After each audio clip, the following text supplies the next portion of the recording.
Hello friends, नमस्कार। स्वागत है आप सभी का इस चैनल पर। साथियों, आप सब कैसे हैं? आशा करते हैं कि आप सब स्वस्थ होंगे और अपने जो मन जो है अपने कामों में लगे रहेंगे। साथियों, आज मैं हूं आशीष और आज जो है हम वर्ग जो है 10 यानी कि क्लास 10 के विषय विज्ञान, ठीक है, कि चैप्टर 1 रासायनिक समीकरण एवं अभिक्रिया के बारे में जानने वाले हैं। तो दोस्तों, ये वीडियो जो है आपके लिए बहुत ही हेल्पफुल है। ठीक है दोस्तों, अगर आपके कोई भाई बहन क्लास 6 टू जो है 10 तक में कोई भी पढ़ते होंगे तो आप इस हमारे चैनल के बारे में ज़रूर बताएं। दोस्तों, यहाँ पर जो है मैथ और साइंस के क्वेश्चन, यहाँ पर जो क्वेश्चन है, कॉन्सेप्ट जो है बहुत ही क्लियर जो है बताए जाते हैं। दोस्तों, आप वीडियो देखकर समझ सकते हैं।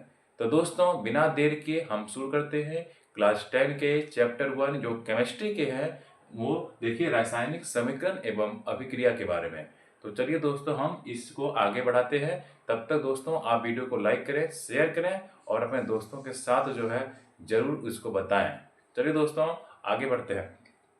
दोस्तों देखिए, यहाँ पर हम जो है चैप्टर 1 लिखेंगे, ठीक है, रासायनिक समीकरण एवं अभिक्रिया।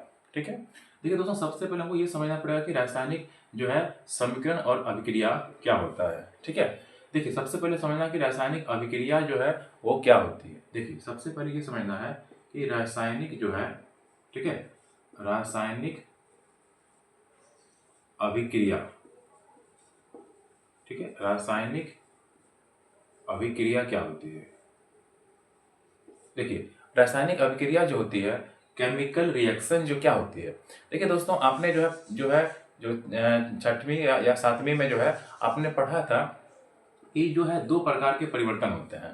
ठीक है, एक परिवर्तन होते हैं जिनका नाम होता है भौतिक, ठीक है, भौतिक परिवर्तन, ठीक है, भौतिक परिवर्तन। और एक होता है दोस्तों रासायनिक परिवर्तन, ठीक है, रासायनिक परिवर्तन। ठीक है, देखिए दो प्रकार के परिवर्तन होते हैं। ठीक है, जैसे एक होता है भौतिक परिवर्तन, एक होता है रासायनिक परिवर्तन।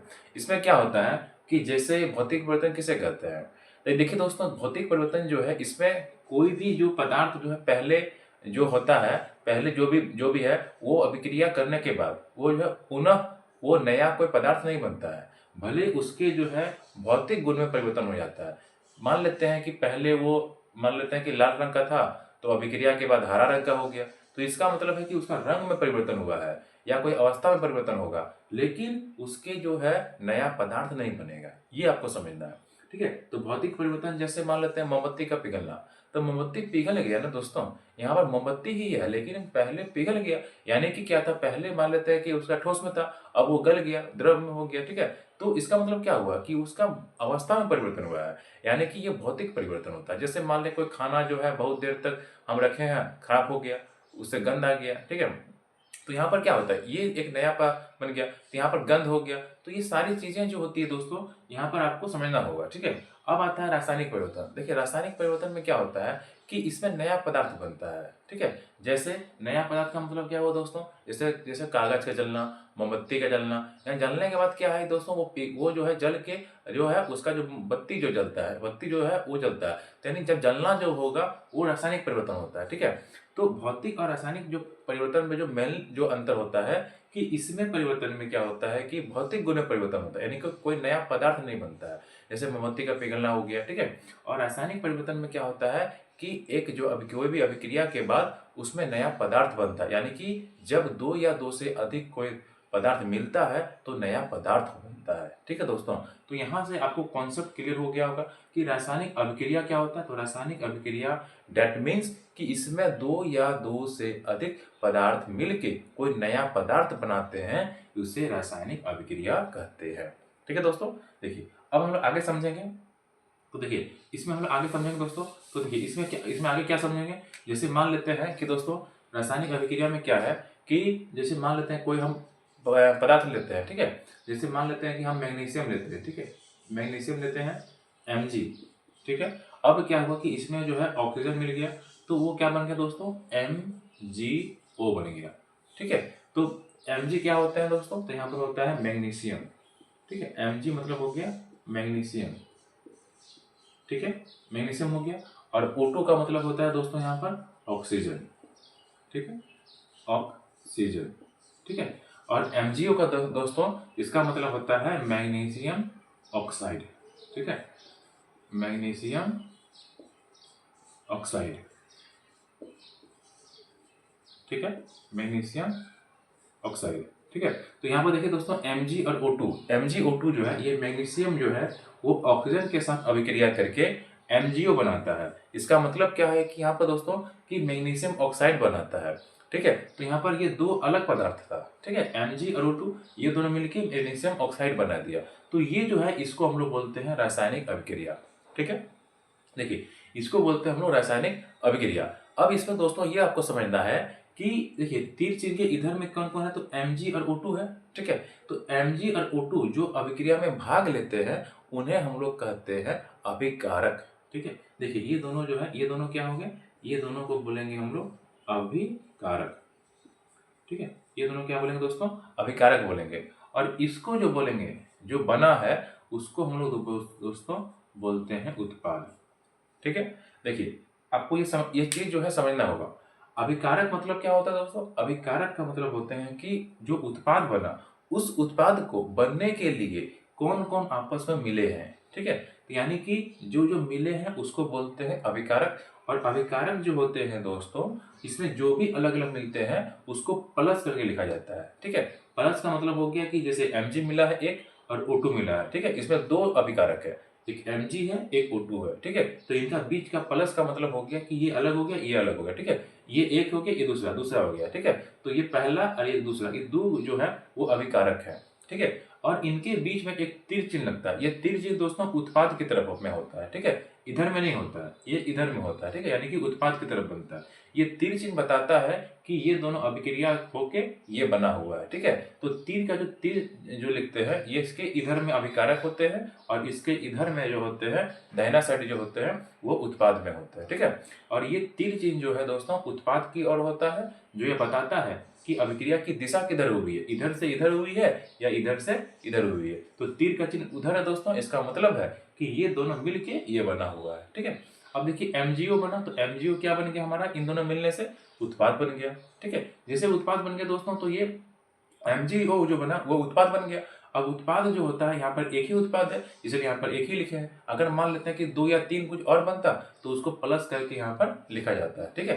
तो ये आपको समझ में आ गया। अब ये होता है अभिकारक, ये हो गया उत्पाद और बीच में होता है तीर चिन्ह, ठीक है। अब जब जो है मान लेते हैं कि दोस्तों इसी अभिक्रिया को हम लोग क्या करेंगे, जैसे मान लेते हैं कि इसको हम लिखेंगे तो कैसे लिखेंगे, मैग्नीशियम को ऑक्सीजन के साथ संपर्क करने पर मैग्नीशियम ऑक्साइड प्राप्त होता है।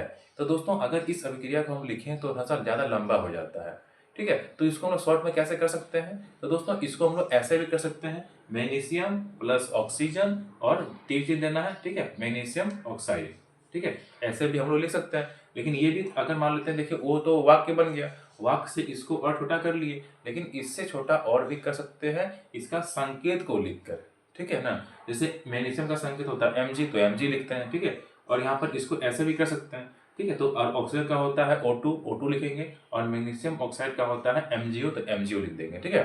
तो इस तरह करके जो है दोस्तों magnesium plus oxygen magnesium oxide बन जाता है, ठीक है दोस्तों। अब तो ये बन गया, ठीक है। तो इस तरह से जो है इसको बोलेंगे। तो इसी को अगर लिख सकते हैं, अगर Mg प्लस O2 तीर चिन्ह MgO बनते हैं तो इसी को दोस्तों हम लोग बोलते हैं रासायनिक समीकरण, ठीक है। तो रासायनिक समीकरण किसे कहते हैं, जब किसी रासायनिक अभिक्रिया को संचित अवस्था में लिखें तो हम उस समीकरण को बोलते हैं रासायनिक समीकरण। जैसे देखिए तीर चिन्ह के इधर में कुछ है और तीर चिन्ह के इधर में कुछ होगा, ठीक है। हमेशा एक ना एक उत्पाद कुछ न बना रहेगा। और यहाँ भी हम लोग जो है अभिकारक जरूर लेंगे दो, क्योंकि दो एक रहेगा तो मिलेगा नहीं ना, इसलिए दो से लेने से वो उत्पाद बनेगा, ठीक है। यानी मिनिमम यहाँ पर दो रहना चाहिए, ठीक है। और यहाँ पर हम लोग क्या करेंगे, यहाँ पर हम लोग जो भी उत्पाद बनेगा उसको प्लस करके लिखते जाएंगे। तो रासायनिक समीकरण दोस्तों आप समझ में आ गया होगा कि रासायनिक समीकरण किसे कहते हैं, कि रासायनिक जो हमारी जो अभिक्रिया है उसको संक्षिप्त अवस्था में छोटे संक्षिप्त में लिखना, एक ही लाइन में लिख देते हैं, उसको हम लोग बोलते हैं रासायनिक समीकरण। इसमें क्या होता है कि कुछ चीज़ें ऐसी होती है जिसको हम लोग यहाँ पर तीर चिन्ह के ऊपर भी लिखते हैं और तीर चिन्ह के नीचे भी लिखते हैं। जैसे कहीं पर ताप लिखना है कि किस ये जो कोई अभिक्रिया होता है तो कितना तापमान में होता है वो आप लिख सकते हैं। ठीक है, जैसे आप जैसे देते हैं ना, जैसे मान लें को प्रकाश संश्लेषण क्रिया लिखते हैं ना, तो उसमें क्या चाहिए, सूर्य का प्रकाश चाहिए, तो तीर चिन्ह के ऊपर या तीर चिन्ह के नीचे हम लोग लिख सकते हैं। ठीक है दोस्तों, तो ये आपको यहाँ पर समझ में आ गया। अब दोस्तों आगे हम लोग ये समझते हैं कि कोई जो Mg है, जैसे यहाँ पर ऑक्सीजन है, तो ये ऑक्सीजन किस अवस्था में है।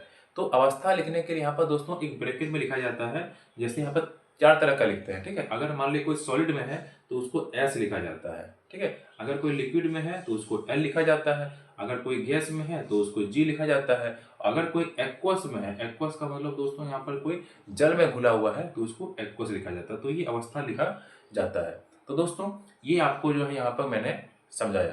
तो दोस्तों यहाँ तक जो है आपको ये कैसा लगा आप बताइए। ये दोस्तों पार्ट 1 है, अभी और भी इसके जो है बाकी जो बच्चे हैं वो भी धीरे धीरे सब आ जाएंगे। तो दोस्तों आपको समझ में कैसा आया आप नीचे कमेंट में जरूर बताएं, और आप इसमें क्या इम्प्रूव करना चाहते हैं ये भी हमें बताएं। और इसकी आगे जो है सेकेंड जो क्लास जो है पार्ट जो है थर्ड पार्ट जो है आगे आने वाली वीडियो में दिखेगी। तो दोस्तों हम विदा लेते हैं आपसे। ठीक है, आगे फिर मुलाकात होगी नए वीडियो में, तब तक के लिए बाय, थैंक यू।